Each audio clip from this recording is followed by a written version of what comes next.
Hi అండి, welcome back to అనుస్ home foods. ఈరోజు మనము అమ్మవారికి ఎంతో ఇష్టమైన కాదంబం రెసిపీ గుళ్ళలో ప్రసాదంగా పెడుతుంటారు కదండి, ఆ రెసిపీ అయితే చూపించబోతున్నాను.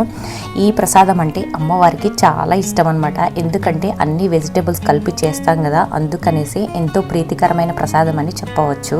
ఎక్కువ ఇంగ్రీడియంట్స్ ఏమీ వాడుకోకుండా సింపుల్ మెథడ్లో చూపించబోతున్నాను. అచ్చం టెంపుల్లో పెట్టే ప్రసాదం టేస్ట్ వచ్చేలాగా చూపించబోతున్నాను అనమాట. మరి ఈలోగా వీడియోకి ఒక చిన్న లైక్ ఇచ్చేసి అనుస్ హోమ్ ఫుడ్స్ ఛానల్ ని సబ్స్క్రైబ్ చేసుకోవడం మర్చిపోవద్దు. ముందుగా ఒక చిన్న బౌల్ తీసుకొని అందులో ఒక 10 to 15 గ్రామ్స్ చింతపండుని నానపెట్టుకోవాలండి. ఇది సైజులో ఎంత ఉంటుందంటే చిన్న నిమ్మకాయ సైజ్ ఎంత ఉంటుంది, అదే పెద్ద నిమ్మకాయ అనుకోండి హాఫ్కి కట్ చేస్తే ఎంత ఉంటుందో అంత ఉంటుంది అనమాట. నానబెట్టుకుని పక్కన పెట్టుకున్న తర్వాత ఇప్పుడు మనకి ఇందులోకి కావాల్సిన వెజిటేబుల్స్ అన్ని చూపిస్తాను చూడండి.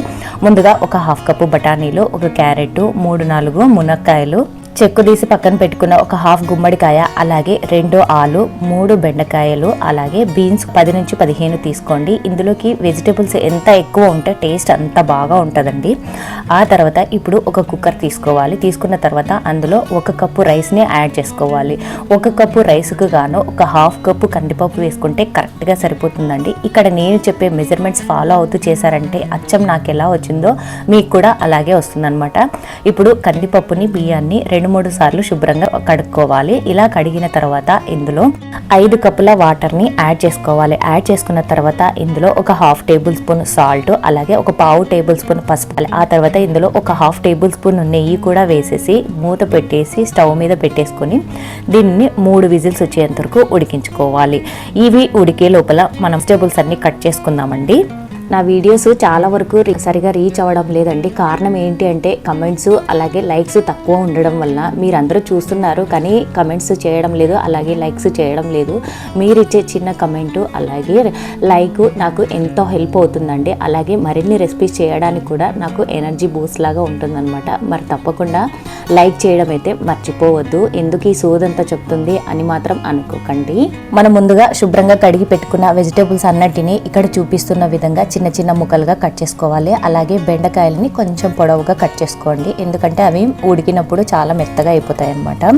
వీలైతే బెండకాయలని స్కిప్ చేసుకోండి, ఎందుకంటే కొంచెం బంకగా ఉంటది అనమాట. ఇప్పుడు 3 విజిల్స్ తర్వాత రైస్ కూడా బాగా మెత్తగా ఉడికిపోయిందండి. ఇలా మెత్తగా ఉడికిన రైస్ ని ఒక బౌల్లోకి తీసేసుకొని పక్కన పెట్టుకోవాలి. ఇప్పుడు అదే కుక్కర్ లోనే కట్ చేసి పెట్టుకున్న వెజిటేబుల్స్ అన్నిటిని వేసేసి ఒక 1/2 టేబుల్ స్పూన్ ఉప్పు, అలాగే 3 కప్పుల వాటర్ ని యాడ్ చేసేసి మూత పెట్టేసి ఇవి ఒక విజిల్స్ వచ్చేంత వరకు ఉడికించుకోవాలన్నమాట. మీకు కావాలంటే రైస్ పెట్టేసుకున్నప్పుడే ఇంకొక కుక్కర్లో వెజిటేబుల్స్ కూడా ఉడికించుకోవచ్చు. ఛానల్ స్టార్ట్ చేసి 1.5 year అవుతుందండి. ఇంకా నా ఛానల్ మానిటైజేషన్ అవ్వలేదు. అందులో నా వీడియోస్ రీచ్ అంత అందుకోవడం లేదనమాట. నేను చేస్తున్న మిస్టేక్ ఏంటో నాకు కూడా అర్థం కావడం లేదు. ఇన్ కేసు మీకేమైనా తెలిస్తే ప్లీజ్ కమెంట్ చేయండి. ఒక్కోసారి ఛానల్ వదిలేద్దామా అని అనిపిస్తుంది, అంత బాధేస్తుందండి. 1.5 year నుంచి ఇంత కష్టపడుతున్నా కూడా అస్సలు ఫలితం రావడం లేదు. ఇప్పుడు రెసిపీలోకి వెళ్ళిపోదాం. కాదంబంకి పోపు పెట్టుకోవాలన్నమాట. ఇప్పుడు ఒక కడాయి పెట్టుకొని అందులో 2 టేబుల్ స్పూన్ల ఆయిల్ని యాడ్ చేసుకోవాలి. ఆయిల్ కొంచెం వేడైన తర్వాత ఇందులో జీలకర్ర, కరివేపాకు, ఎండుమిర్చి వేసేసి వీటిని 1 నిమిషం ఫ్రై అవ్వనివ్వాలి. ఇలా ఫ్రై అయిన తర్వాత మనం ముందుగా నానబెట్టి పెట్టుకున్న చింతపండు వాటర్ని గుజ్జు తీసేసి ఇందులో యాడ్ చేసుకోవాలి. ఈ చింతపండు వాటర్ని ఒక 2-3 నిమిషాలు బాగా మరిగించుకోవాలి. ఈలోగా మనకి వెజిటబుల్స్ కూడా బాగా కుక్ అయిపోయినాయండి. ఒకసారి ఇలా చెక్ చేసుకోండి. ఇలా కుక్ అయిన వెజిటబుల్స్ని చింతపండు వాటర్లో యాడ్ చేసేసి మరొక 2 నిమిషాలు ఉడికించుకోవాలి. ఎందుకంటే ఆ పులుసు అంతా కూడా ముక్కలకి బాగా పట్టాలన్నమాట.